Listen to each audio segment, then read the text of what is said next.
Hi everyone, I'm Yuta Holtkamp at Ecole Haute Couture. A little bit more about projects and about the skills that we teach.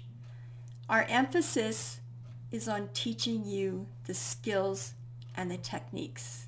The emphasis is not on the projects.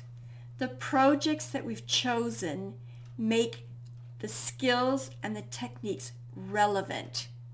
So there's not just a technique here and a skill there and a method there, that it's like a buffet menu. You're just going to pick and choose which ones you're going to have, and you're going to put them together on your plate, and that's what you're going to eat.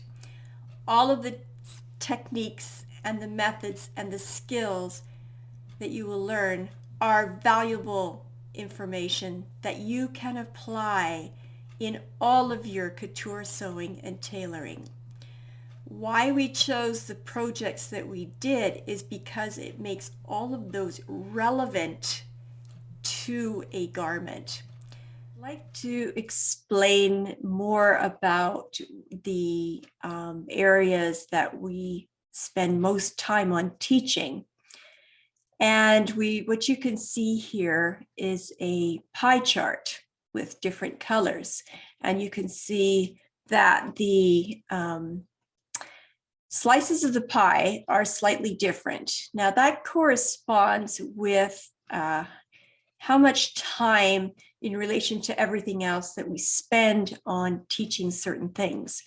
So I'm going to begin with the top of the list here, where you can see sewing and tailoring, and it is in this dark blue, and that corresponds to this piece of the pie. Now you can see by the size of this slice of the pie that we spend quite a lot of time teaching you the techniques of sewing and tailoring and the methods that we use and why we use them and so forth.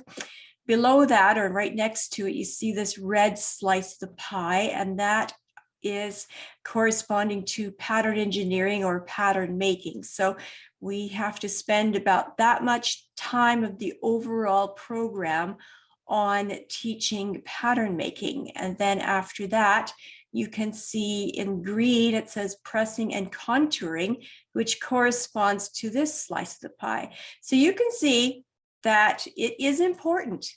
If we spend that much time on it, it means it's important. So the larger the slice of the pie, the more important it is, or the more there is to learn about it. Okay, then you see this purple area here right next to it is called custom fitting. Again, that is all part of the instruction. It's important.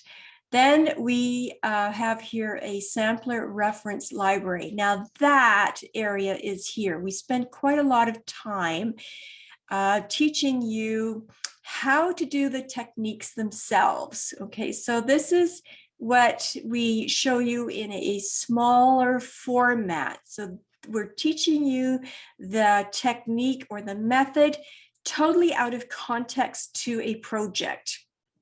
So what we teach you are things like, okay, so for this first project, I mentioned something about binding edges. So we will teach you how to bind and to finish an edge, but also what we teach you, which is a little bit different than perhaps what you've seen before, is we apply that method to an actual garment. So it puts it in context, it gives it relevance.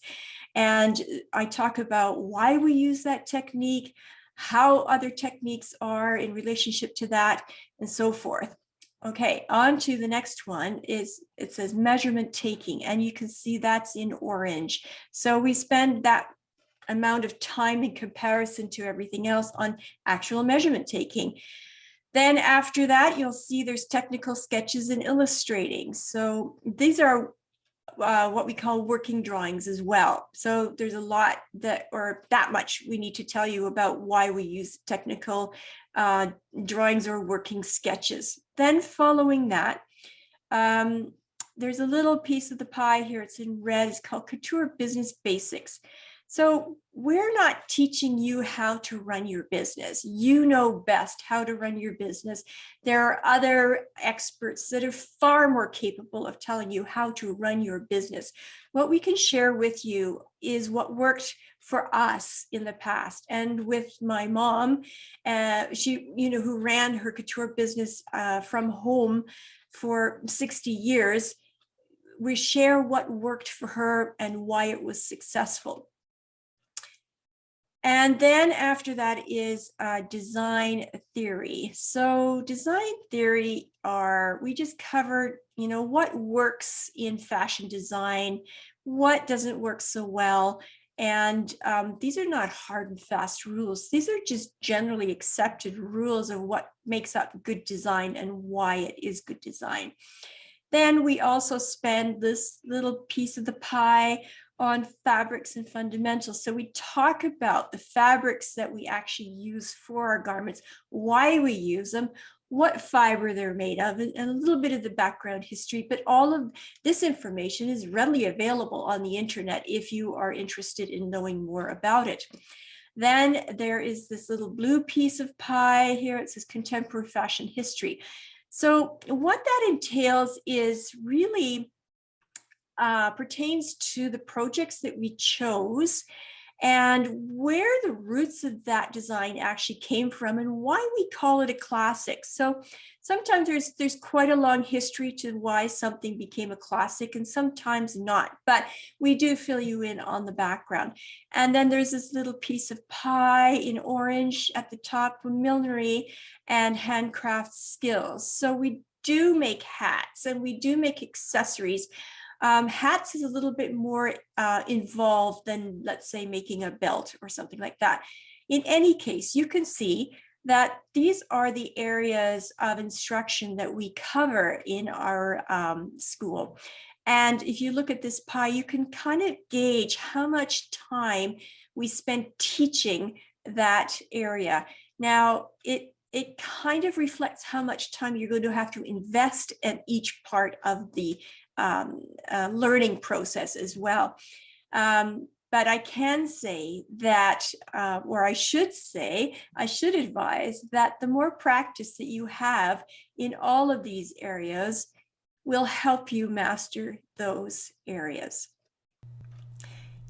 Our instruction is actually quite in depth, which makes it slightly different than a workshop that we will be putting on for a project, or different from a masterclass that we put on for those who've already gone through the instruction, the training, and they just need a little bit more help.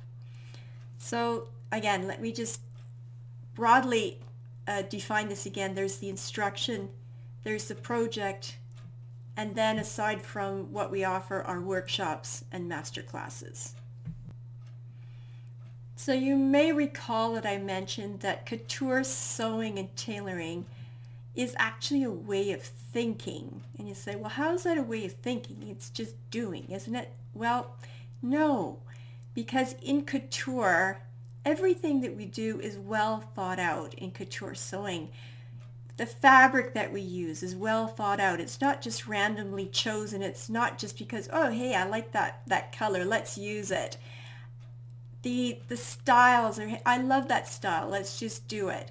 Or the inside workings of a garment. I mean, there are so many different ways of achieving it, but why do we choose one method or one technique over another? Because there's always one that is better, more functional, more useful for a certain application. In all of this, we want to give you a wide choice in the end, and a knowledgeable choice that you can make good decisions upon to make your projects successful.